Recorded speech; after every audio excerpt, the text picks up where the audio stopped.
Welcome to Economic Forum, where we discuss various issues affecting our lives. These can be issues to do with agriculture, with industry, with tourism, religion, and culture. My name is John Masuku. On the 19th of September 2022, the Minister of Finance and Economic Development, Professor Mthuli Ncube, issued a statement about payments to the market following the implementation of the value for money for government procurement contracts. Now, this was to control inflation and stabilize the exchange rate, which is part of the broader presidential policy statement which was meant to restore market discipline. We would like to unpack some of those things, and we've invited economist Tapiwa Zendanemako in order to explain these things, what they mean, and what happens going forward. Tapiwa, welcome to Economic Forum. Thanks for the invitation, John. Yes. Probably the first thing is to understand what we mean by value for money. Value for money simply entails the satisfaction or the utility derived from any dollar spent.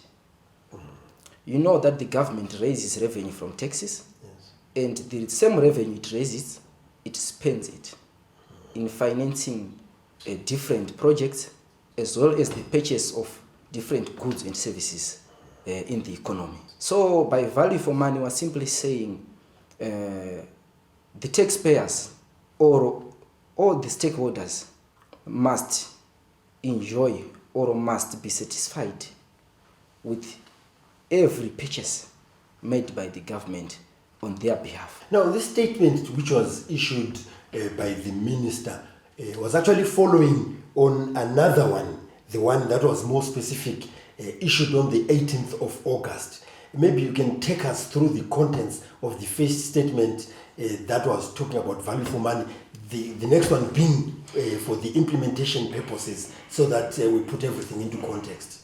Yes, indeed, the Honorable Minister of Finance issued a statement on the 18th of August 2022 concerning value for money on all payments by the government to contractors or suppliers to government ministries, departments, and agencies. And then the issues highlighted in the statement issued by the Honorable Minister of Finance was on overpricing of goods and services supplied by different suppliers, as well as contractors to the government MDAs. By MDAs, we mean ministries, departments, and agencies. Then, what actually prompted it was the need to stabilize exchange rate and inflation. But prior to that, there was also a statement that was issued, a press statement that was issued on the 18th of July 2022 by the Honorable Minister of Finance, whereby he ordered the Financial Intelligence Unit to carry out investigations on the utilization of the funds or the proceeds received by the contractors to the government. Why? Because it was noted with a great concern that these contractors, they were actually using the proceeds they received from the payments executed by the government to source forex on the parallel market, thereby driving inflation and exchange rate. So this situation maybe has changed with the introduction of gold coins. Is it still the existing situation as we speak right now, or there have been changes? Because at that time, probably the suppliers would come up with that argument that it was very difficult to hold on to that money. Yes, the introduction of gold coins was quite significant also in stabilizing the exchange rate, as well as controlling the runaway inflation. The introduction of gold coins resulted in mopping up of excess liquidity by about 3.7 billion, for which 90% that constituted the 3.7 billion was from the purchase of the gold coins by the corporates and individuals using the local currency balances. And this introduction of gold coins was significant as it was attractive to the market. Probably at this point again, we may want to specify who are these suppliers, what were they doing, or in terms of services being rendered to government, just as an example of some of these suppliers were affected. There were different suppliers. Some were contractors on road construction, and some were the suppliers for goods and services. So there were various suppliers, but they were all affected. Why? Because the government is paying in local currency. Yet the local currency previously it was susceptible to exchange rate volatility and as well as inflation. So they did not prefer holding the local currency. So when they had the local currency, which is the excess that was then swallowed by the gold coins, they would use it to buy forex. Yes. In order to maintain their own value. Yes. Yes. So were there any policies that would hinder them, or they were doing something that was right, in that prevailing situation? Yeah, actually, any parallel market activity is illegal. The transfer of money or proceeds must follow the normal banking channels. And that was not happening? That was not happening. Yeah. That's why as I have alluded to earlier on, that there was a statement that was issued on the 18th of July. And one of the measures contained in that statement was that for the contractors or suppliers or any suppliers to the government who were found to be involved in illegal trading or illegal vending of forex on the parallel market, those funds are to be forfeited to the state. That's Tapiwa Zendanimako, an economist who is helping us to unpack the statement of the Minister of Finance and Economic Development, Professor Mthuli Ncube, that he issued on the 19th of October regarding payments to the market following the implementation of the value for money for government procurement contracts. And there had been a number of statements that had been issued, but all centered on the presidential policy statement to restore financial discipline. So join us in the second segment of Economic Forum.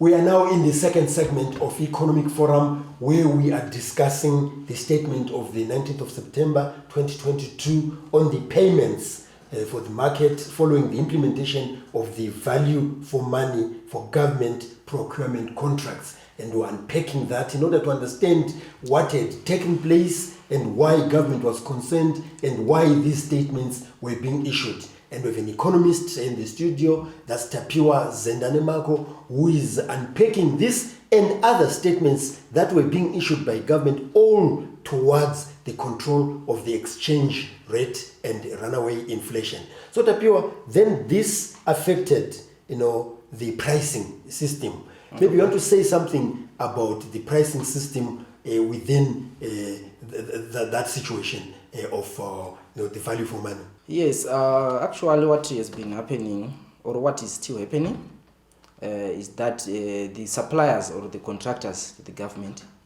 were overpricing the goods and services they supply. Were there any reasons advised for that? Were they trying to protect themselves? Yes, obviously it was as a result of the anticipations or the future expectations on the exchange rate and inflation. This actually points to the role of expectations in the economy, which must never be taken for granted. The suppliers were actually invoicing the government, ministries, MDAs, at a price actually using the forward pricing models, as they were anticipating that by the time the government settles the payment for the purchase of the goods and services, inflation would have gone up and to where they would have pegged it. yes, to where they would have pegged it. The inflation was actually changing. Zimbabwe, as at June 2022, it recorded a month-on-month inflation rate of about 31.7%, which is quite significant and unacceptable. And a year-on-year inflation of about 256% in July and 285% in August. Look at the difference. Look at the margin. It's quite wide. It's quite wide. 250 from 256% to 285% within a month.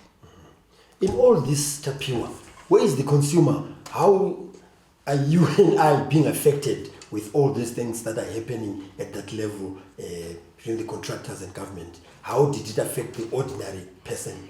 Obviously, an increase in inflation, it erodes the purchasing power. We understand that Zimbabwean economy is under the multi-currency regime.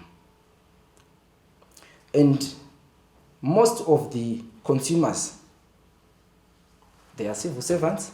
Some, they do work in the private sector, and they are paid in local currency. And this local currency is susceptible to the volatility of the exchange rate on the market. Hence, it is prone to loss of value.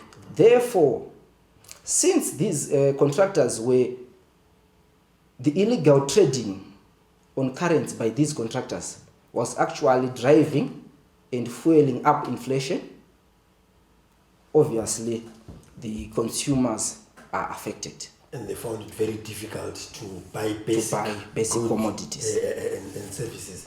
So, Tapiwa, with the introduction of these measures, did it mean that payments to those contractors was actually stopped?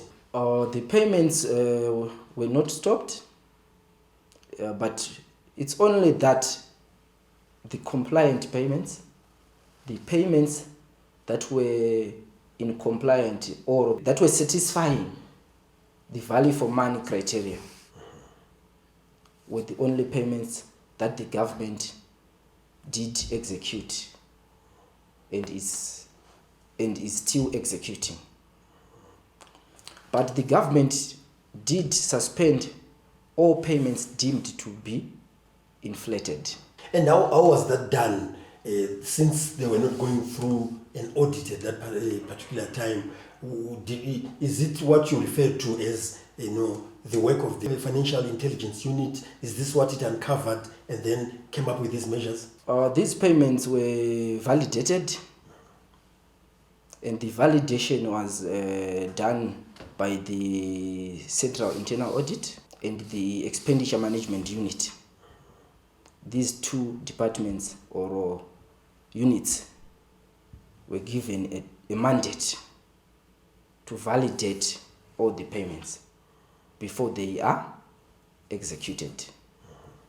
In the press statement issued on the 19th of September, it was pointed out that about payments worth 184 billion were executed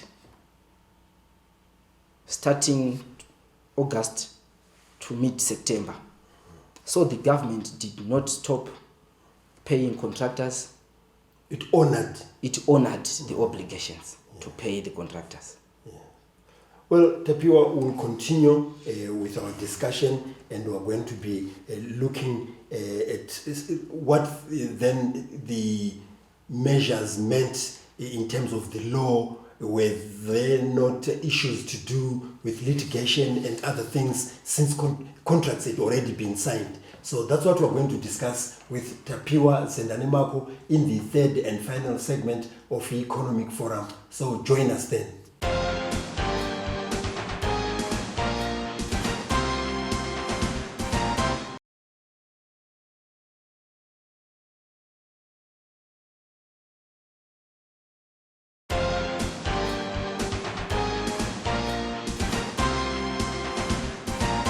We are now in the third and final segment of Economic Forum, where we are discussing issues to do with value for money as well as procurement systems and contracts. And in the last segment, we mentioned something about how litigation then comes in, since some of these measures came in when there had been contracts that had been signed and so forth. But very briefly, Tapiwa, do these contractors have alternative means of securing foreign currency with all these measures in place so that we tackle the one on litigation? Yes, they do have the alternative sources of sourcing foreign currency. In Zimbabwe, the auction system that has been running since June 2020. However, the challenge is on the time period between the allotment of funds and the settlement of funds.